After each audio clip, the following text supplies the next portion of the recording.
ரவிக்குமார், இப்போ ஒரு சர்வதேச நாடுகளுக்கு நாம இந்தியாவுடைய நிலைப்பாட்டை சொல்வதற்கு அரசாங்கம் மட்டும் இல்ல எதிர்க்கட்சிகளையும் சேர்த்து போய் ஒவ்வொரு நாட்டிலையும் நம்ம சொல்றோம் அப்படிங்கிறது ஒரு ஸ்ட்ராட்டஜிக்கான ஒரு மூவ் தானே. இதை ஏன் தவறா எடுத்துக்கணும்? சசி தரூர் போனா என்ன, யார் போனா என்ன அப்படின்னு ஒரு கேள்வி முன்வைக்கிறாங்க. இன்னொன்னு, சசி தரூர்னா இன்னும் ஒரு நிறைய சர்வதேச அளவில் அங்கீகரிக்கப்பட்ட ஒரு தலைவரா இருப்பாரு. அதாவது காங்கிரஸ் ஓகே இல்லை, காங்கிரஸ்லேருந்து நீங்கள் சூஸ் பண்ணும் போது அவங்க இது மாதிரி இன்டர்நேஷ்னலாக ரெப்யூட்டடாக இருக்கணும் அப்படின்னு பார்த்து எடுத்தோம் அப்படின்னு சொல்கிறீங்க. பிஜேபியிலேருந்து நீங்கள் சூஸ் பண்ணியிருக்கீங்க. பெரும்பாலானவர் பிஜேபிக்காரர்கள் அதில் போகிறவங்க. அவங்கள எந்த க்ரைட்டீரியாவை வச்சு சூஸ் பண்ணியிருக்காங்க? நிஷிகாந்த் துபே அவர் என்ன இன்டர்நேஷ்னலி ரெப்யூட்டடான ஒருத்தவரா? இன்றைக்கி தேஜஸ்வி சூர்யா அவர் என்ன இன்டர்நேஷ்னலி ரெப்யூட்டடானவரா? அனுராக் தாக்கூர், இவங்க 3 பேரும் ஹேட் ஃபீச்சர்ஸுக்காக எங்கே அதிகமாக குற்றச்சாட்டு சுமக்கப்பட்டவர்கள், அதிகமாக அவர்கள் வெறுப்பு பேச்சுக்காக கண்டனத்துக்கு ஆளானவர்கள். இவங்க போய் சர்வதேச நாடுகள்கிட்ட போய் அங்கே இவங்க லாபி பண்ணும் போது அங்கே இருக்கிற யாராவது ஒரு மீடியாக்காரர் கேட்டார்னா என்ன சொல்லுவாங்க? இப்ப இவங்க நீங்க அந்த லிஸ்ட்ல கொண்டு வரீங்களா? அவரு அமைச்சராக இருந்தவர் சூஸ் பண்ண அத்தனை பேரும் இல்ல பிஜேபியில் அனுப்பியிருக்கலாம். அப்படியே உலக அளவில் அப்படியே புகழ் பெற்றவர்களா, உலக அளவில் பிரசித்தி பெற்றவர்களா? எதை வச்சு சூஸ் பண்ணீங்க? ஒவ்வொரு குழுவிலையும் 8 பேர் 9 பேர் இருக்காங்கன்னா 6 பேர் பிஜேபி மற்றும் பிஜேபி சப்போர்ட்டர்ஸ் அப்படி தான் இருக்கிறாங்க. அப்படி போட்டிருக்கிறதுல நீங்கள் அவங்களெல்லாம் நான் வேணா படித்து காட்டுறேன், அவங்களெல்லாம் உங்களுக்கு யாராவது தெரியுமான்னு நீங்கள் சொல்லுங்கள். இந்த குழுவில் இடம்பெற்றிருக்கவங்க இவங்க இந்த பேருங்க. இப்போ பைஜெயந்த் பண்டா இவர் உங்களுக்கு தெரியுமா? பாங்னான் கோன்யாக், ரேகா சர்மா, சாமிக் பட்டாச்சாரியா, அபரிஜிதா சாரங்கி, பிரிஜ்லால், இவங்கெல்லாம் உங்களுக்கு தெரியுமா? பிரதாப் பருவா, ஹேமங் ஜோஷி, இவங்கெல்லாம் உலக புகழ் பெற்றவர்களா? நான் ஏன் இதுல எந்த விதமான கிரைட்டீரியாவும் இவர்கள் பின்பற்றவில்லை. இங்க இந்த டீமை அனுப்பும் போது அதுக்கு ஒரு ரெப்யூட்டடா இருக்கணும். அதை நீங்க செய்யும் போதே அதுக்கு ஏன்னா 1994 நரசிம்மராவ் காலத்துல வாஜ்பாய் தலைமையில இங்க இருந்து ஜெனீவாவுக்கு அனுப்பப்பட்டது டீம். அப்போ அனுப்பி ஏன் பண்ணாங்க? பாகிஸ்தான் அங்க போய் கம்ப்ளைண்ட் பண்ணாங்க, இந்தியாவுக்கு எதிராக கம்ப்ளைண்ட் பண்ணி அவங்க லாபி பண்ணும் போது அதை உடைப்பதற்காக இங்கிருந்து அனைத்து கட்சியை சேர்ந்தவங்க எதிர்கட்சி தலைவராக இருந்த வாஜ்பாய் தலைமையில் அங்கிருந்து குழு அனுப்பினார் அன்னைக்கு இருந்த பிரதமர் நரசிம்மராவ், காங்கிரஸ்காரர். அது போய் அதை சாதித்தது, அந்த மிஷனை சாதித்தது. ஆனால் இன்னைக்கு நீங்க செலக்ட் பண்ணியிருக்கீங்க உங்க கட்சிக்காரர்கள், உங்கள் ஆதரவு கட்சிக்காரர்கள், அவங்கெல்லாம் என்ன ரெப்புடேஷன் இருக்குதுன்னு நீங்க செலக்ட் பண்ணிருக்கீங்க. ஏதாவது ஒரு கிரைட்டீரியா, இந்த கிரைட்டீரியாவை அடிப்படையில் நாங்கள்லாம் அவர்களை தேர்ந்தெடுத்திருக்கோம் சொல்ல முடியுமா?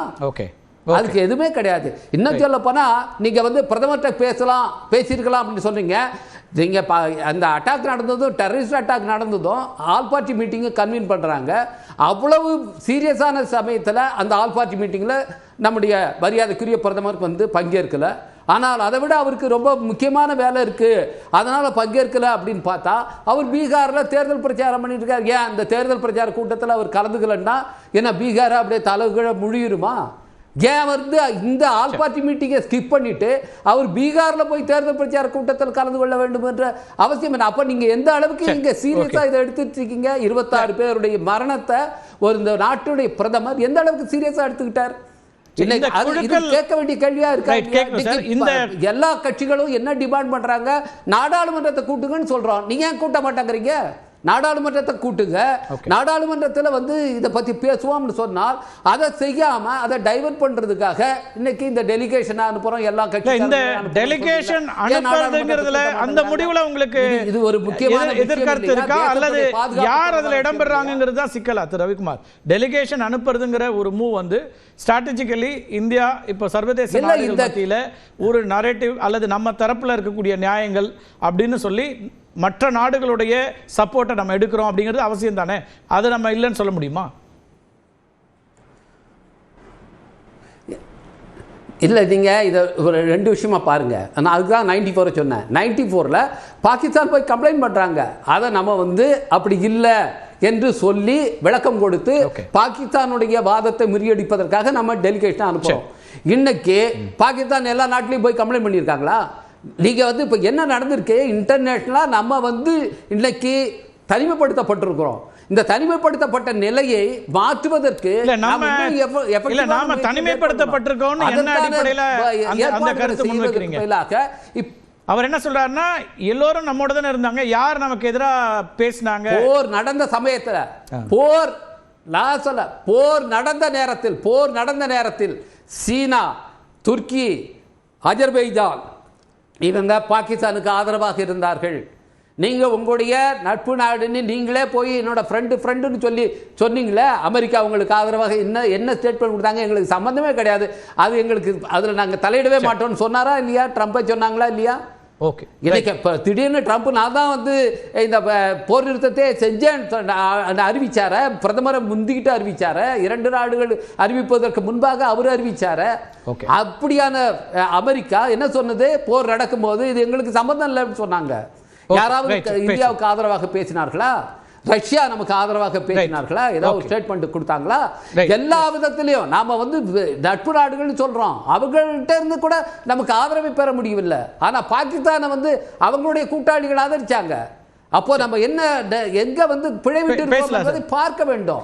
இதுல வந்து மற்றவங்களை குற்றம் சாட்டக்கூடாது. இன்றைக்கு லட்சுமி ஆரம்பத்திலே சொன்னாங்க, இது முதல்ல வெளியுறவு கொள்கையில அதுல வந்து டிப்ளமேட்டிக் ஃபெயிலியர் சொன்னாங்க. அது உண்மை.